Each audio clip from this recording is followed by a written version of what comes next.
नाज़रीन, रुपया पैसा में आपको खुशामदीद कहते हैं। मैं हूं अली नासिर। मुल्क के हालात मामलात पता नहीं किस समत को जा रहे हैं।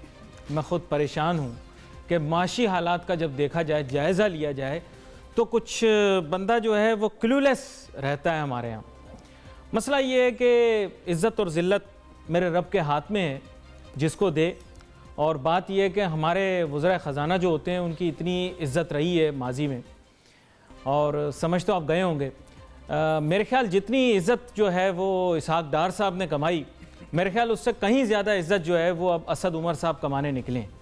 मेरी दुआ ये है कि दोनों को उनके हक़ की इज़्ज़त मिले। आगे आप भी समझ गए, मैं भी समझ गया, इसहाक डार साहब वहाँ लंदन में प्रोग्राम देख रहे वो भी समझ गए, और असद उमर साहब हो सकता है बीच में थोड़ी देर के लिए अनकरा में टीवी चैनल चेंज करके अगर प्रोग्राम देख रहे हो तो वो भी समझ गए होंगे। सर देखें, मैं दोबारा से दोहराता हूँ, और तमाम जो हमारे यहाँ ओहदेदारान हैं, बरसर इक़्तिदार लोग हैं, माशी पॉलिसी बनाने वाले, पाकिस्तान से 10 मिनट की मुसाफत दूर इस्लामाबाद में बैठे ब्यूरोक्रेट्स और सियासतदान के भाई अवाम के मसाइल को थोड़ा सा समझ लो। अब तो यकीन करो रोज़ रोना गाना भी मुझे बुरा लगना शुरू हो गया है। यहाँ आता हूँ बुरे मूड में, दिमाग मेरा घूमा हुआ होता है, बिल्कुल उसी तरह जिस तरह इस अवाम का दिमाग अभी घूमा हुआ है। इतने जोश व जज्बे के साथ तब्दीली सरकार लेकर आए, डिस्को डांस और ड्रामे हुए, खुशियां मनाई गईं, जनाब लड्डू बांटे गए, कहा गया अब जनाब ओवरनाइट पाकिस्तान के माशी हालात तब्दील हो जाएंगे। बेहतर क्या होने थे, बुरे हो गए, और दूसरों को मौका भी मिल गया कि वो तनकीद करें। अच्छा, जब मैं तनकीद करूं ना, तो ये जो पप्पू कीबोर्ड माफिया और मैनिया जो होता है, जिसे मैं कहता हूं, जो ट्विटर के ऊपर बैठे हुए ख़ास तौर पर कुछ सियासी वर्करान हैं, वो मगल्लज़ात बकते हैं कि आपकी सोच है। तो आज ज़रा डॉक्टर फ़ारूक सलीम को भी वही मगल्लज़ात ज़रा बक के देखो। अरे नहीं नहीं नहीं नहीं नहीं नहीं, वो तो तुम्हारा बंदा था ना। आज तुम्हारी जो उन्होंने दुर्गत बनाई हुकूमत की, यकीन करो इसमें भी दो बातें हैं। फ़ारूक सलीम साहब की बात के अंदर भी दो बातें हैं। उन दो बातों में ये है कि या तो वो एडवाइज़र थे या नहीं थे। उन दो बातों में भी दो बातें, अगर वो एडवाइज़र थे तो डिफेक्टो थे या ड्यूजोरो थे। अच्छा, इसमें भी दो बातें हैं, अगर वो डिफेक्टो थे तो किसी के मंजूर नज़र थे या नहीं थे। आज कोशिश करेंगे डॉक्टर फ़ारूक सलीम साहब से भी पूछ लें, अगर उनसे रब्ता हो पाया। मेरे साथ बहुत ही आम मेहमान शामिल गुफ्तगू होंगे। जनाब इंजीनियर सुहेल वजाद सिद्दीकी साहब, साबिक वफाकी वज़ीर रहे कुदरती वसाइल के। आपको वेलकम करता हूँ शो में सर। शुक्रिया। अस्सलाम वालेकुम। वालेकुम अस्सलाम। आप भाई रेफरेंस दे रहे थे कि आप ये रुपया पैसा प्रोग्राम में आए थे, 2018 की आपने पेश गोइयाँ की थी, वो दुरुस्त निकली। मुझे तो ऐसा शक है कि आपको कोई बताया करता था, क्योंकि नजूमी साहब के पास चिड़िया है, मेरे पास बिल्ली है, आपके भी कहीं पर राब्ते होंगे, किसी ने आपको बताया होगा कि हालात मामलात किस समत में जाएंगे, इसीलिए आपने चंद चीज़ें बताई थी 2018 के माशी हालात के मुताबिक, और वो सही निकली। तो भाई आपको क्रेडिट दे देता हूँ। अच्छा, अब इसी पस मंज़र में 2019 की भी बताएं थोड़ी, और 2018 की मुकम्मल करें। जी सुहेल वजाद सिद्दीकी। अली भाई, 2018 मुझे ना कोई इन्फॉर्मेशन देता है, ना मेरा कोई सोर्स है। मैं तो एक आम सा इंसान हूँ, शहरी, और सिर्फ मैं सारी चीज़ें सुनता हूँ और एनालाइज करता हूँ अपने तौर पे, अपने थिंक टैंक पे। मेरा एक थिंक टैंक से ताल्लुक़ भी है, जिसको CPSD कहते हैं, सेंटर फॉर पीस एंड ये भी प्रोग्राम भी हमारा एक थिंक टैंक ही है, इसको भी लोग देखते हैं। स्ट्रेटेजिक डेवलपमेंट, तो सिक्योरिटी एंड स्ट्रेटेजिक डेवलपमेंट, उसमें भी हमने सारी चीज़ें प्रिडिक्ट की हुई हैं, जो अभी हमने रिसेंटली बताई हैं सबको जो कर रहे हैं।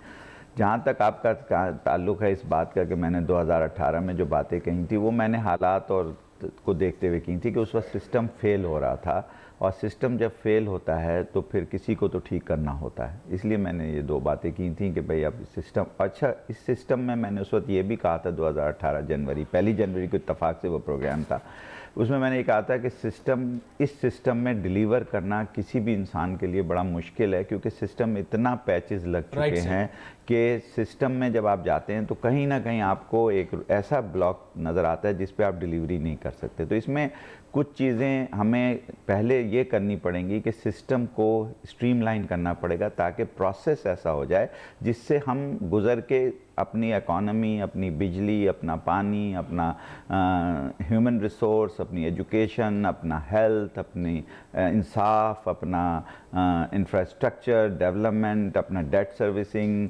अपनी डेफिसिट, वो तो नहीं हुआ ना डॉलर, ये सब ठीक है नहीं, क्योंकि हमने सिस्टम अभी तक कोई चेंज नहीं किया। सिस्टम वही है जिस सिस्टम में हम पहले काम कर रहे थे, वो अब लोग अच्छे आ गए, लोग बुरे आ गए, ये आप अपने तौर पे कह सकते हैं, कोई किसी की तरफ होता है। मैं तो न्यूट्रल आदमी हूँ, तो मैं इस वक्त लोगों से ज़्यादा, मेरा जो प्रिडिक्शन है 2019 उसमें सिस्टम करेक्शन पे है। अच्छा, मेरी प्रिडिक्शन मैं अभी बता के जा रहा हूँ, ज़रा गौर से सुन लीजिए कि सिस्टम करेक्शन आएगी अगले 2-3 महीने में।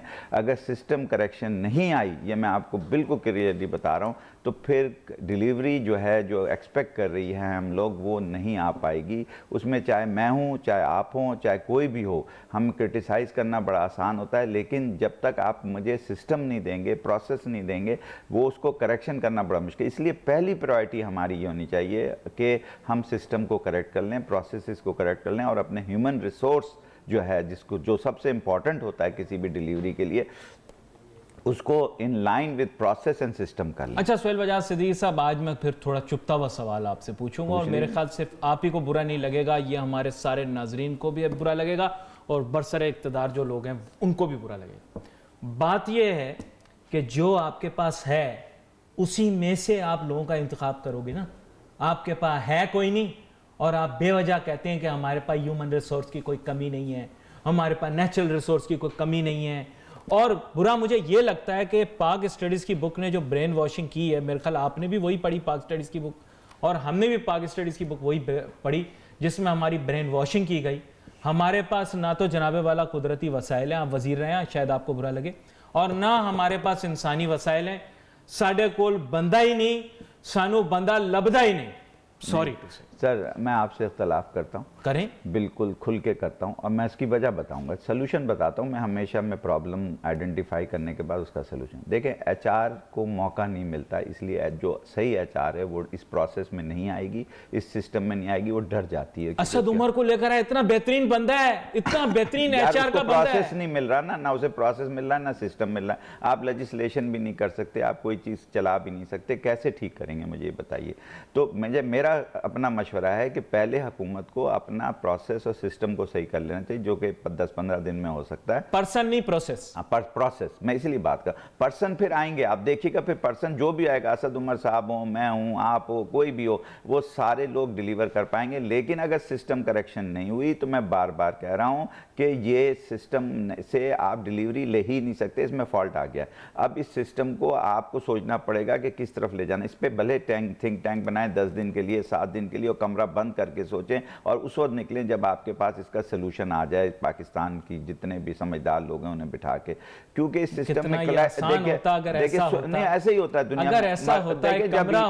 देखिए सुने, EU बना था, वो इसी तरह बना था।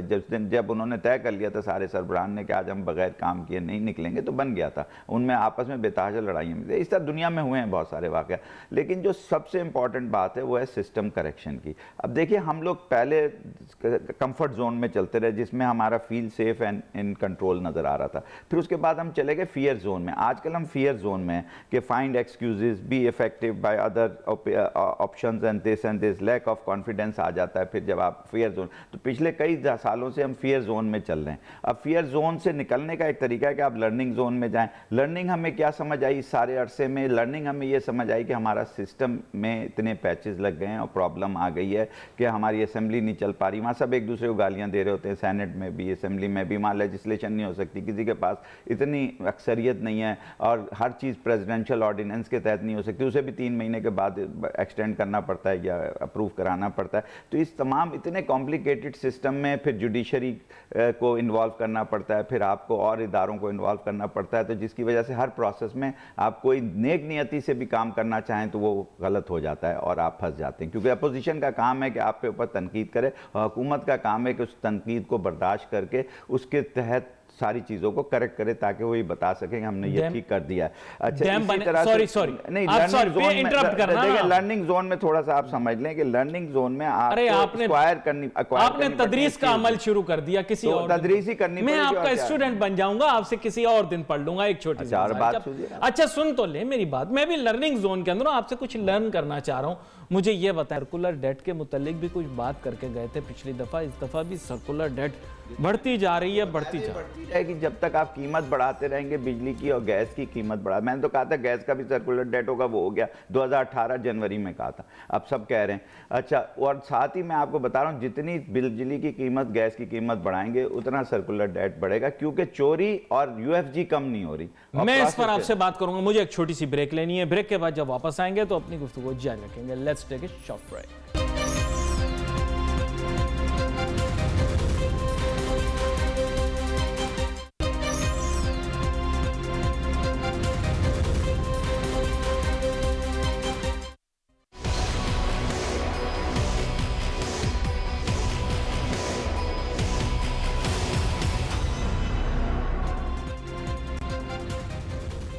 पाकिस्तान की मईशत के बारे में सोचते सोचते मैं फ़लसफ़ा निगार बन सकता हूँ, क्योंकि यहाँ पे सिर्फ फ़लसफ़ा चलता है, हकीकत में कुछ होता नहीं है। और बड़ा मैं इस बारे में परेशान रहता हूँ। कोशिश करता हूँ मेरे पास जितने मेहमान आए उनसे जानने की कोशिश करूँ कि पाकिस्तान के जो सीधे साधे मसाइल हैं उनको हल करने के लिए कोई सीधा साधा बंदा और कोई सीधा साधा तरीका बता दें। सोहेल बजाज सिद्दीकी साहब ने मुझे बहुत सारे सीधे साधे तरीके बताए, लेकिन मुझे बहुत ही ज़्यादा सीधे साधे लगे, इसलिए मुझे ऐसा लगता है कि हमारे मुल्क के अंदर मुमकिन नहीं होंगे। सोहेल बजाज सिद्दीकी साहब, शायद आपको बुरा लगे, लेकिन मैं फिर वही चीज़ दोहराऊंगा, फिर वही चीज़ दोहराऊंगा। आपके प्रॉब्लम का जवाब देना मुझे अच्छा लगता है। आप प्रॉब्लम का जवाब जो है ना, मैं आपसे ब्रेक में भी इस बारे में झगड़ रहा था और अब झगड़ूंगा खुल के। उसकी वजह यह है कि अवाम इस चीज़ से वाकिफ नहीं है, हमारे पास बंदा है नहीं। आप सोहेल बजाज सिद्दीकी साहब जिद कर रहे हैं हम। अच्छा, मुझे बताएं, पाकिस्तान के अंदर किसी भी स्टेट ओन्ड एंटरप्राइज को चलाने के लिए मुझे एक बंदा दे जो करके दिखाए। ये नहीं, डॉक्टरी नहीं चाहिए मुझे, फलसफा निगार नहीं बनना। सॉरी, एक तो जो मुल्क कभी मैं बुरा ना माना, ये बात मैं आपको बता रहा हूं, जो मुल्क शेरो शायरी ज्यादा करता है ना, कभी तरक्की नहीं करता, इसलिए मैंने शेरो शायरी छोड़ दी। आप मेरी बात सुन लें, शेरो शायरी की तो जरूरत ही नहीं है, यहाँ काम करने की जरूरत है। देखिए, मल्टीनेशनल्स कंपनियां इसी मुल्क में चल रही हैं, एंटरप्रेन्योरशिप की कंपनियां चल रही हैं, उसको लोग चला रहे हैं ना, तो वो ह्यूमन रिसोर्स मर गया क्या भाई? कितने ग्रुप्स हैं, इतने बड़े बड़े ग्रुप्स जो बन गए हैं, वो सारे चला रहे हैं, उनमें रिसोर्सेज हैं, ये बात नहीं, लेकिन वो बिरला टाटा नहीं बन सके, वो रिलायंस नहीं बन सके, वो सिस्टम नहीं है, बजाज नहीं बन सके। अली भाई, आप बात ही नहीं सुनते तो क्या करें, बस आप बोल लीजिए। अच्छा, बात सारी ये आप बोलेंगे या मैं बोलूंगा, एक ही आदमी बोल सकता है ना। बात इंपॉर्टेंट ये है कि हम इसलिए नहीं बन सकते, मैंने पिछली दफा भी आपको बताया था कि हमारी यहाँ कंपनियां तोड़ दी जाती हैं डर के मारे कि यार मेरी कंपनी छीन ली जाएगी या मेरे ऊपर टैक्स का नोटिस आ जाएगा, आ जाएगा, इसलिए लोग नहीं बन रहे। आपको सिस्टम चेंज करने की सख्त जरूरत है मेरे भाई।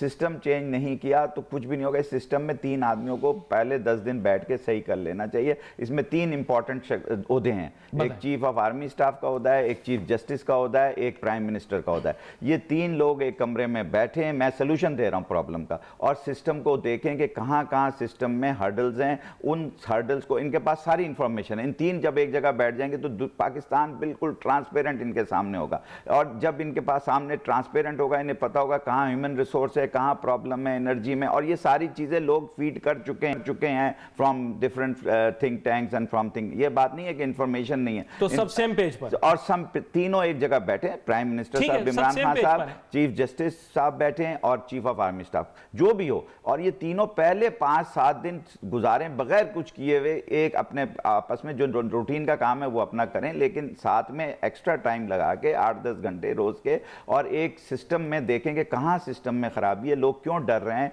लोग क्यों नहीं डिलीवर कर सकते एसओई में, स्ट्रेट एंटरप्राइजेज में, एसईओ में, लोग क्यों नहीं कर सकते प्राइवेटाइजेशन में, लोग क्यों नहीं कर सकते, हम इतने दिन से जोर लगा रहे हैं, इसकी कोई वजह है ना जिसकी वजह से नहीं कर सकते। प्राइवेटाइजेशन शुरू होती है, कोई हंगामा शुरू हो जाता है, कोई चीज होती है।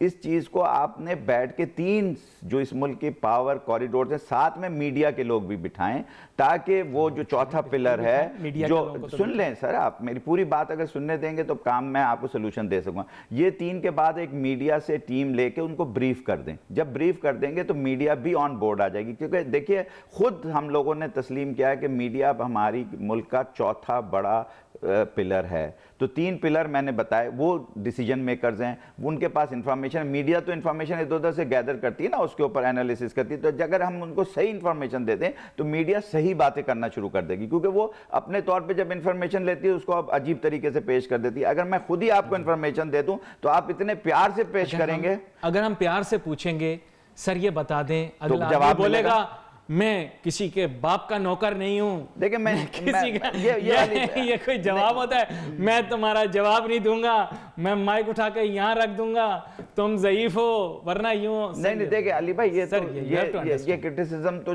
एक वक्ती तौर पे कभी कुछ हो गया तो वो एक अलग बात है, उसकी माफी भी मांग ली गई और वो खत्म हो गया। हमने सॉरी कर दिया। तो सॉरी देखिए हो जाता है, आपको घर में भी गुस्सा आ जाता है, अपनी बेगम पे भी गुस्सा कर लेते हैं, इसका मतलब थोड़ी कि बेगम रूठ के चली जाए।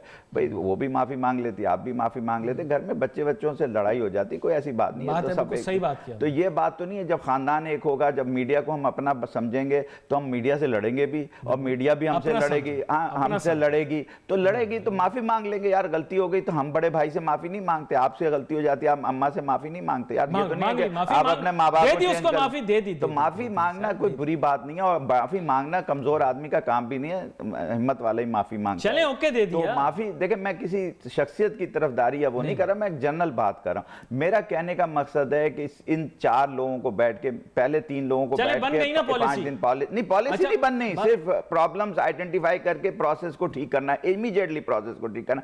कहीं जुडिशरी के तहत ठीक होगा, कहीं पीएम साहब ठीक करेंगे, कहीं आर्मी के लोग जो हैं वो हेल्प करेंगे, जो लॉ इन्फोर्समेंट एजेंसीज हैं वो हेल्प करें। ये जब तीनों मिलकर करें, फिर हम पूरा ब्रीफिंग दे दें 5-6 घंटे की सारी मीडिया को, ताकि मीडिया उसको चलाए, आवाम को समझाए कि देखें आपकी ये प्रॉब्लम है, ये सिस्टम में चेंज है, ये सिस्टम हम चेंज करने जा रहे हैं, इसमें 1 साल लगेगा, आप सब्र से बैठिए, 1 साल के बाद आप हमसे सवाल पूछिएगा, हम आपको ये डिलीवरी करके देंगे, आप हर महीने देखेंगे बेहतरी आ रही है। लेकिन अगर हम फायर फाइटिंग में रहेंगे, यानी फियर जोन में रहेंगे कि हमें कुछ चेंज ही नहीं करना, तो फियर जोन में तो फिर रोज आप इसी तरह हम पे तनकीद करते रहेंगे। देखिए मैं let me just revise this for you.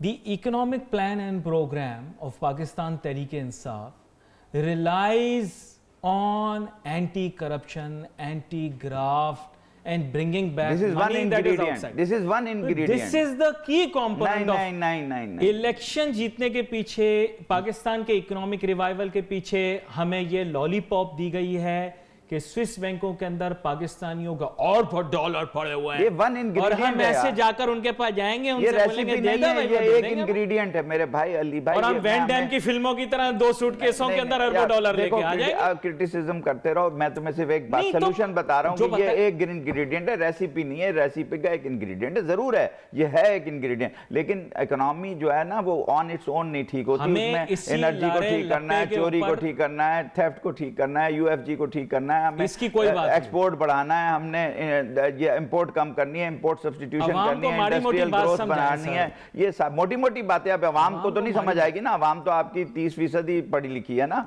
बाकी तो बेचारे खेतों में काम करते हैं और आपके और चीजों में काम करते हैं, स्किल्ड हैं लेकिन बहुत अच्छा काम करते हैं, उनके बगैर तो हम खा ही नहीं सकते, खाना भी नहीं खा सकते। सेकंड तो सुनने, सेकंड ये था कि पाकिस्तानी अवाम को हुकूमत पे इतना कॉन्फिडेंस आएगा, टैक्स के जनाब जितने सारे लोग टैक्स लाके देंगे, लोग जो हैं वो लाके दे विल फिल अप द, जिसे कहते हैं ट्रेजर चेस्ट ऑफ टैक्स। वो बिजनेस, वो सिस्टम का प्रॉब्लम है जिसकी वजह से नहीं आया, सिस्टम ठीक कर ले कल आ जाएगा, सिस्टम ठीक कर ले कल आ जाएगा, सिस्टम में प्रॉब्लम है सर। आप मैंने पहले भी कहा था, पिछले 5 साल 6 साल 11 साल से कह रहा हूं, आज 11वां साल है कि सिस्टम जब तक ठीक नहीं होगा, और अब आने लगे लोग मुख्तलिफ क्लॉजेस पे बात कर रहे हैं मीडिया में बैठ के कि इसकी वजह से ये नहीं हो रहा, इसकी वजह से नहीं, लेकिन मेरा अपना ख्याल है कि अगर 3 पिलर और चौथा पिलर को कॉन्फिडेंस में लेके 5 दिन लगा लिए जाएं तो ये मुल्क काफी बेहतर अंदर की फिल्म आपको बता दूं कि वहां से टेलीफोन आता है, आज इस वजीर के बारे में ये लगा दो, किसकी तरफ से आता है, अपनी ही, ऐसा मुझे लग रहा है अपनी ही सियासी जमात के अंदर कुछ लोग डिस्टर्ब हैं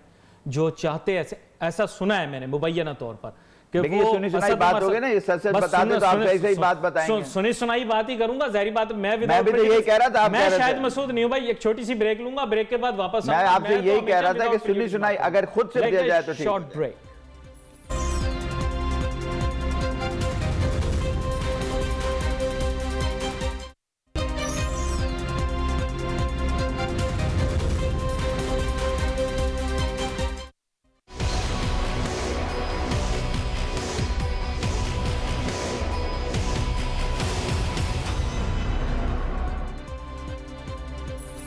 नाज़रीन welcome back after the break. बात यह है कि जब हालात मामलात वाक़याती जो हैं वही इस समत में जा रहे हों और क्रिटिसिज्म का खुद मौका दिया जा रहा हो, तो फिर आप हमें न ब्लेम करें, मीडिया को ब्लेम ना करें, बल्कि मीडिया को अपना हिस्सा समझें। और ये वो फ़लाँ उसने ये कह दिया, इसने ये कह दिया, वो उसके नरगे में आ गया, इसकी बातों में आ गया, ऐसा नहीं होता। बात यह कि हम सोचेंगे। बात असद उमर साहब को काफ़ी टाइम मिला, बुरा ना मानिएगा असद उमर साहब, आपको बुरी लगती है कभी कभार तनकीद, आपको बहुत टाइम मिला, आपके पास इतना टाइम था, आप मेंबर नेशनल असेंबली थे, आपके पास पॉलिसी मेकिंग की, मैं कहूँगा कि पॉलिसी मेकिंग बॉडी का हिस्सा थे आप सोचते थोड़ा कल आप वज़ीर ख़जाना बनेंगे, क्या काम करेंगे। इसके लिए हमें कसूरवार तो ठहराए ना कि अगर आप कुछ गलतियाँ कर रहे हैं तो फिर आप मौके भी दे रहे हैं हमें। हमारे साथ डॉक्टर सलमान शाह साहब, साबिक वफाकी वज़ीर बराए ख़जाना जो हैं, वो भी हमें ज्वाइन करेंगे थोड़ी देर के अंदर। लेकिन हमारी गुफ्तगू हो रही थी सोहेल वजाद सिद्दीकी साहब के साथ। सोहेल वजाद सिद्दीकी साहब, अब बात यह है कि खुद ही जो है वो मौका दिया जाता है। अब आप मीडिया के किरदार के बारे में बात कर रहे थे, शुक्र है आपने इसके बारे में बात की। आई होप कि ये माशी मामलात अब आप देखें मीडिया पर बहुत ज़्यादा हाईलाइट हो रहे हैं, और मोहम्मद डैम का भी मीडिया तो ट्रायल भी हो रहा है, सब चीज़ हो रही है, तो media is very important part of the process. इसको हम छोड़ नहीं सकते। देखें, आज से 10 साल पहले आप रात को भूख लगे तो आपको पिज़्ज़ा घर पे नहीं मिलता था, उसका प्रोसेस बनाया ना, तो अब आपको पिज़्ज़ा भी मिल जाता है, चाइनीज़ खाना भी मिल जाता है, बर्गर भी मिल जाते हैं, आप एक से फ़ोन करते हैं। सिस्टम, ये सिस्टम बन गया। वरना आज से 12 साल पहले, 10 साल पहले पाकिस्तान में कोई रात कहता रात के 3 बजे मुझे खाना खाना है, तो आप कहाँ से बना के देते? मुनीर न्याजी साहब कहते थे हमेशा देर कर देता हूँ मैं, आपका सिस्टम तो आता है लेकिन बड़ी, बस अभी आ जाना चाहिए सर, इस महीने में बैठ जाना चाहिए चारों को। ये आप 2-3 महीने का टाइम दिया। नहीं, मैं तो जनवरी का दे रहा हूँ, इसी महीने बैठना चाहिए। मैं अगर हूँ तो मैं तो इंसिस्ट करूँ प्राइम मिनिस्टर साहब पे भी, चीफ जस्टिस साहब पे भी, और चीफ ऑफ आर्मी स्टाफ पे भी, अगर मेरा बर्थ भाई आप वो बातें कर रहे हैं which are above my pay scale. नहीं, वो सुन रहे हैं, आपकी तवज्जुह से ही तो ये बातें जाती हैं, लोग सुनते हैं और लोग अमल करते हैं। डरता बहुत हूँ आजकल आप लोगों के। मीडिया जब बात करती है, मैं देखता हूँ जितने भी चैनल्स हैं, इन पे जो बातचीत होती है, अगले दिन हुकूमत हिल रही होती है, असर रखती है। बिल्कुल हमारे प्रोग्राम का भी बहुत असर होता है। डॉक्टर सलमान शाह साहब, साबिक वफाकी वजीर बराए खजाना, में बजरिया टेलीफोन लाइन। सर वेलकम करता हूं आपको शो में। जी शुक्रिया। अगले दिन मैंने देखा आपको तो जनाब इफ्तिखार साहब ने कटेरे में ही बिठा दिया। मैं तो आपको कटेरे में नहीं बिठाऊंगा, मैं तो आपसे सीधे साधे सवाल करूंगा। सर बात यह कि मैं ये आपसे जानना चाहता हूं कि अब जब अपने ही जो है पराये हो जाएं तो फिर ये हुकूमत क्या करे। डॉक्टर फ़रूख सलीम का मामला उठाकर 2 दिन तो मेरे ख्याल इसी में लग गए, और इतना बड़ा मसला उसको बना दिया गया कि जनाब कल साबिक वज़ीर आज़म साहब ने इस पर प्रेस कॉन्फ्रेंस भी कर दी, जनाब शाहिद खाकान अब्बासी साहब, साबिक वज़ीर आज़म पाकिस्तान ने। तो मुझे ये बताएं कि ये is the what doctor Farooq Saleem said, does it have any weight? लेकिन बात यह है कि हमें एक बात रियलाइज करनी चाहिए कि पाकिस्तान को एक बहुत गहरे खड्डे में फेंका गया हुआ है इस वक्त। हमारा जो बैलेंस ऑफ पेमेंट क्राइसिस है, इसको हम बहुत लाइटली ले रहे हैं। हमें पता है कि तकरीबन $30 अरब का हमें एक गैप है जो फिल करना है, और हमारी एक्सपोर्ट्स जो हैं वो नहीं उठ रही अभी तक, और खासे मेजर इकदाम हमने किए हैं, और भी बहुत कुछ करने की जरूरत है। सो आई थिंक क्रिटिसिज्म की बजाय हमें बिल्कुल फोकस करना चाहिए कि क्या क्या इकदाम करनी है और कितनी जल्दी करनी है। सो आई थिंक ये ऑलरेडी हमने जो डॉलर को फ्री फ्लोट किया हुआ है, उसके बाद इंटरेस्ट रेट्स में भी हमने काम किया है, एक्सपोर्ट्स का पैकेज दिया गया है, तो बेशुमार काम किए गए हैं जिनको हमें रिकग्नाइज करना चाहिए। लेकिन उसके साथ साथ आप ये भी देखें कि सऊदी अरेबिया, यूएई, चाइना, दूसरे ममालिक से खासी हमें सपोर्ट मिली है, और एक इशू जो अभी तक पेंडिंग है वो IMF प्रोग्राम है, और उसमें भी हमें बड़ी जल्दी काम करना चाहिए। सो आई थिंक कोई ये बात नहीं है कि कोई काम हो नहीं रहा, बेशुमार काम हुआ है, लेकिन क्राइसिस खासा बड़ा क्राइसिस है, और इसको काबू पाते पाते कुछ टाइम लगेगा। अच्छा डॉक्टर सलमान शाह साहब, आप बड़े मॉडरेट तबीयत के आदमी, मैं हमेशा आपसे मुश्किल सवाल पूछता हूँ और आप उससे जो है ना somehow you get out of it. लेकिन अब मैंने ऐसा सुना है कि शौकत तरीन साहब भी कुछ कोशिश कर रहे हैं दोबारा से कुछ करने की, लेकिन as a finance minister do you think that we need to take previously tried people on this position? देखें, बेसिकली आपको देखना पड़ेगा कि ये जो इश्यूज हैं इसके साथ आपको फेमिलियरिटी होनी चाहिए, आपको आइडिया होना चाहिए कि इसकी इम्प्लिकेशंस क्या हैं, इसको कैसे हल करना है, कितना टाइम फ्रेम चाहिए और क्या क्या काम करने पड़ेंगे on an on going basis. So I think इसमें एक्सपीरियंस जो है वो खासा इम्पोर्टेंट है और हुकूमत को हर किस्म के एक्सपीरियंस से फायदा उठाना चाहिए, लेकिन अल्टीमेटली कंफ्यूजन नहीं होनी चाहिए, बिल्कुल direct straight. No, but experience comes from success. Now let me put it this way. Dr. Salman Shah Sahab, during your tenure, the economy performed fairly well. Let's be very frank. Okay, वो भी जो भी reasons होंगे लोग attribute कर देंगे जी फलां वजह, जो भी वजह होगी, but economy was fine. It was okay. There may have been shortcomings. लेकिन ये शौकत तरीन साहब के दौर में तो मईशत सर, मतलब मैं अब क्या मतलब इसके बारे में do I need to give a commentary on this कि वो मतलब why would he like to be a candidate at this time? I think वो पीपल्स पार्टी की गवर्नमेंट की तो गवर्नेंस खासी नुकसानदेह थी बहुत। उस वक्त आपको पता है कि इन्वेस्टमेंट क्लाइमेट बिल्कुल डिस्ट्रॉय हो गया था। इन्वेस्टमेंट टू जीडीपी रेशियो जो थी वो तकरीबन 2007 में जो 24% थी वो गिर के तकरीबन 13% पे आ गई और आज तक वो रिकवर नहीं की। सो आई थिंक वो तो एक खासा डिजास्टर्स एपिसोड था और आपको याद है कि उस वक्त स्टॉक मार्केट का भी एक बहुत बड़ा क्राइसिस हुआ था जिसको मैनेजमेंट जिसकी नहीं दुरुस्त तरीके से की गई थी और वो गिरती चली गई थी। जी जी। और हमारी कैपिटल मार्केट्स को खासा नुकसान हुआ था। जी, वो फ्लोर लगाया था उसकी वजह से बड़ा मसला हुआ था। जी जी जी जी, फ्लोर्स जो थे वो बड़े एक नामुनासिब किस्म की चीज थी। तो आई थिंक ये तो बड़ा एक इकोनॉमी की हालत खासी खराब है और इसके साथ साथ जो एक्शंस लेने हैं वो बहुत प्रिसाइज एक्शंस लेने हैं और बहुत टाइमली एक्शंस लेने हैं। और सबसे बड़ी अहम बात आपने की। अच्छा, सोहेल वजाद सिद्दीकी साहब is also with us here in the studios.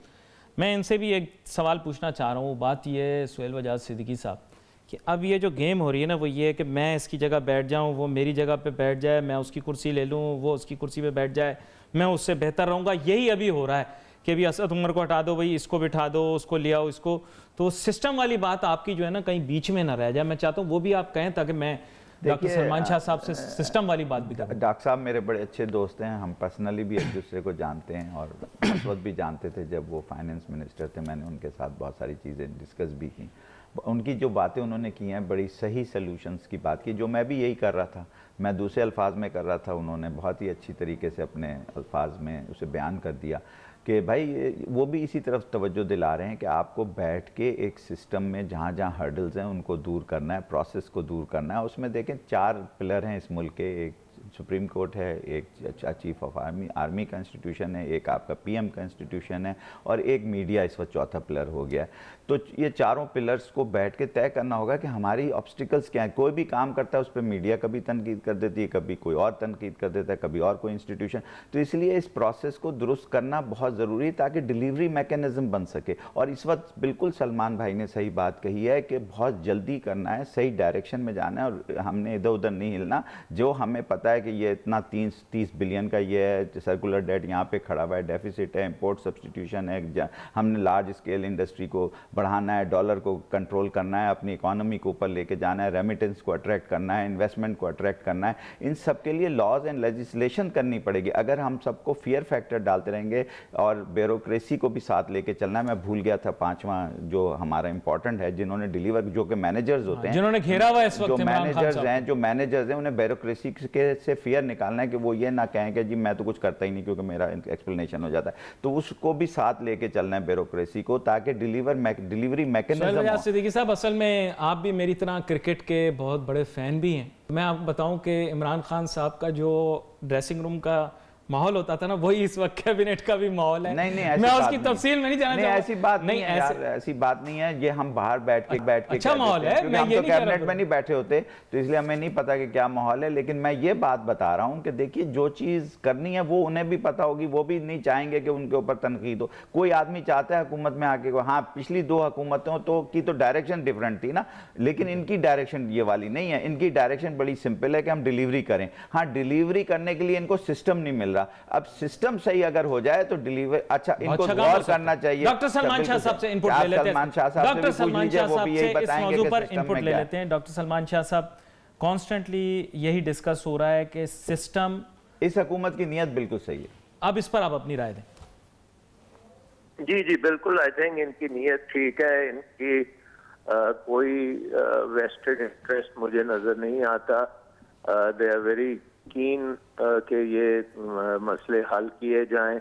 Internationally भी आई थिंक इनको खासी सपोर्ट है, जो एविडेंस जिसका हमें मिल चुका है, जिसकी वजह से पाकिस्तान की इकॉनमी अभी तक जो है वो चल रही है।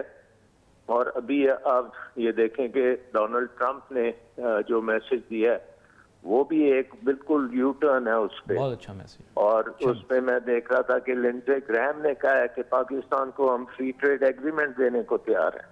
तो आई थिंक पाकिस्तान के पास बेशुमार अपॉर्चुनिटीज हैं और इस वक्त हमें एक अच्छी स्ट्रेटजी के तहत आगे चलना है एंड अच्छे वक्त आगे आ सकते हैं। ये बड़ी अहम बात आपने की है। In fact I think we should have a very able and capable person as an ambassador to the United States of America. और जैसे आपने जिक्र किया सेनेटर लिंडसे ग्रैहम को बड़ी से है वहाँ पर, अमेरिका के अंदर इस पूरे माशी और सियासी निज़ाम को समझने वाला शख्स अगर वहाँ बैठा होगा तो बड़े अच्छे काम हो सकते हैं। अब इसके बावजूद कि नए आदमी का तकर्रुर हो जाएगा या हो गया, लेकिन मेरे ख्याल ये आपने जो अहम नुक्ता उठाया है बहुत ही अहमियत तलब है। डॉक्टर सलमान शाह साहब, जाते जाते एक चीज़ आपसे पूछना चाहूँगा, हुकूमती पॉलिसी जो है उसको किसी न किसी जगह जाकर जो है ये फ्लूइडिटी से बाहर निकलना पड़ेगा, जहाँ यानी ठोसपन लाना पड़ेगा अपने काम में। अब ठोसपन लाने के लिए माशी पॉलिसियाँ कैसी मुरतब की जाएँ, बिलखुसूस मॉनेटरी पॉलिसी, उसके मुतालिक भी थोड़ा सा बता दें, क्योंकि हमारे यहाँ इस पर बड़ा लोगों में परेशानी पाई जा रही है। देखिए, सबसे पहली बात तो मेरा ख्याल है इस वक्त जो हमें देखना है ना कि टारगेटेड तरीके से हमने एक्सपोर्ट्स को इस वक्त किस तरह से बूस्ट करना है। और एक्सपोर्ट इंडस्ट्री जो इस डोल्ड्रम्स में फंसी हुई है उससे निकालने के लिए उसको उसकी राह हमवार करनी है। नंबर 2, आई थिंक जो अभी बता रहे थे सुहेल के इन्वेस्टमेंट जो है, इन्वेस्टमेंट इज की टू एवरीथिंग। जो कॉन्फिडेंस, जो इन्वेस्टर कॉन्फिडेंस, जो हमारा डोमेस्टिक इन्वेस्टर साइड लाइन पे बैठा है उसको बताने की जरूरत है कि यहाँ तो बहुत बड़ी अपॉर्चुनिटीज हैं and they should be the first ones to come in and start investing. ये इन्वेस्ट सर ROI नहीं है इनकी, तो अपनी पेरेंट कंपनी इनकी अल्मा मतर चली गई पाकिस्तान से, बुरा ना मानना सर, जो हकीकत है बोल दी मैंने। ROI नहीं है सर, ROI नहीं है, कहाँ से आएंगे लोग पैसे? वो चीजें होती रहती हैं, लेकिन हमारा डोमेस्टिक इन्वेस्टर इस वक्त सबसे ज्यादा इम्पोर्टेंट है कि वो जो है वो साइडलाइन पे नहीं बैठना चाहिए, उसको आगे स्टेप लेना चाहिए। वो पाकिस्तान को अच्छी तरह से जानता है, बहुत बड़ा मुल्क है, बहुत बड़ी इकोनॉमी है, बहुत कलीदी रोल है इस पूरी रीजन में। और अब तो इंटरनेशनली ग्लोबली एक्सेप्टेड है। अगर डोनाल्ड ट्रंप कहता है कि मैं मिलना चाहता हूँ वजीर आजम इमरान खान को और लिंडसे ग्रैहम कहता है मैं फ्री ट्रेड एग्रीमेंट देना चाहता हूं पाकिस्तान से, तो ये तो आज की दुनिया में किसी से वो इस किस्म की बात नहीं कर रहे। आप इमेजिन करें कि उन्होंने फ्री ट्रेड एग्रीमेंट दुनिया से खत्म कर रहे हैं और वो कह रहे हैं पाकिस्तान से कर लेते हैं। तो पाकिस्तान की जो इस वक्त सिचुएशन है, ये अल्लाह के फजल से पाकिस्तान की बहुत बड़ी सक्सेस है कि अफगानिस्तान में आपको सक्सेस हो रही है। लोगों में मैं आपके दिल के राज तो नहीं पढ़ सकता, ना मैं सुहेल साहब के दिल में झांक सकता हूं, लेकिन लोगों को मैं आपको सही बताऊं, इमरान खान पे बड़ा कॉन्फिडेंस है, क्योंकि वो ये सोच रहे हैं इस वक्त कि इमरान खान ही रहेगा, वो यही ठीक कर सकता है। देखिए, बहुत अच्छी पोजीशन है दुनिया में, इससे अच्छी पोजीशन हमारी आज तक नहीं हुई कि दुनिया हम पे एतबार करना शुरू हो गई। दुनिया की सुपर पावर ने आपको फोन करके कहा, दूसरे लोगों ने आपको खुद फोन करके कहा, इससे अच्छा फॉरेन इमेज आज तक पाकिस्तान का नहीं रहा अयूब खान के बाद से। अयूब खान के ज़माने में हमारे अच्छे ताल्लुकात थे सारी दुनिया से, उसके बाद अब पहली दफ़ा हमने देखा है कि चीन से भी, टर्की से भी, मलेशिया से भी, सऊदी अरब से भी, यूएई से भी और चाइना से भी, अमेरिका से भी, रशिया से भी, वेरी गुड, इतना ज़बरदस्त नहीं, नोटू देखिए लोग आप पे एतबार कर रहे हैं, आपको अच्छे अच्छे पैगाम भेज रहे हैं यार। बिल्कुल सही कहा सलमान भाई ने, क्या वो दुनिया में किसी को आज तक तो हर एक को वो डांट रहे हैं, सिवाय हमारे, हमसे कह रहे हैं कि आइए बात कीजिए, हम खुद मिलना चाहते हैं। कभी कहा है किसी हम अमेरिका की लाइन में खड़े होते थे, नहीं भाई, हम गरीब आदमी थोड़ी, वो हमें बुला रहे हैं, हमने तो उनसे बात ही नहीं की यार, वो हमें बुला रहे हैं कि आइए बात करें। नहीं, फर्स्ट क्लास मानने के लिए मैं तैयार हूं, हर चीज सही है। आप जो है दोनों जो है मेरे फाजिल मेहमान, उनकी बात सही है, लेकिन पिछली दफा भी मेरे इसका फायदा उठाना हमें जरूरी है और सिस्टम को सही करना। मैं दोबारा रिपीट कर रहा हूं और इस पे सलमान भाई भी मेरे साथ कहेंगे, सिस्टम में प्रॉब्लम्स हैं जिसकी वजह से हम खड़े हो जाते हैं उसको, और फिर वहां से हमें हटना पड़ता है या कोई और वाया मीडिया निकालना। आप दोनों मेहमानों का बहुत शुक्रिया, आप दोनों मेहमानों का बहुत शुक्रिया। बड़ी बात की, बड़ी अहम बात की, मेरी बात नामुकम्मल रह गई, वो इमरान खान साहब की जुज़वी बात गई, लेकिन मैं जो लोगों में देख रहा हूं कॉन्फिडेंस यही है कि ये आदमी करके दिखा सकता है। अब ये करके दिखा दे, क्योंकि इससे पहले सबको मौका दे दिया, इसीलिए मौका दिया ना, ताकि कुछ करके दिखाएं, और उम्मीद और तवक्को यही कर रहा है कि कुछ करके दिखाएंगे। नाज़रीन, wait for messages on Facebook. यहाँ पे अली नासिर हमारी टीम को इजाज़त दीजिए। अल्लाह हाफ़िज़।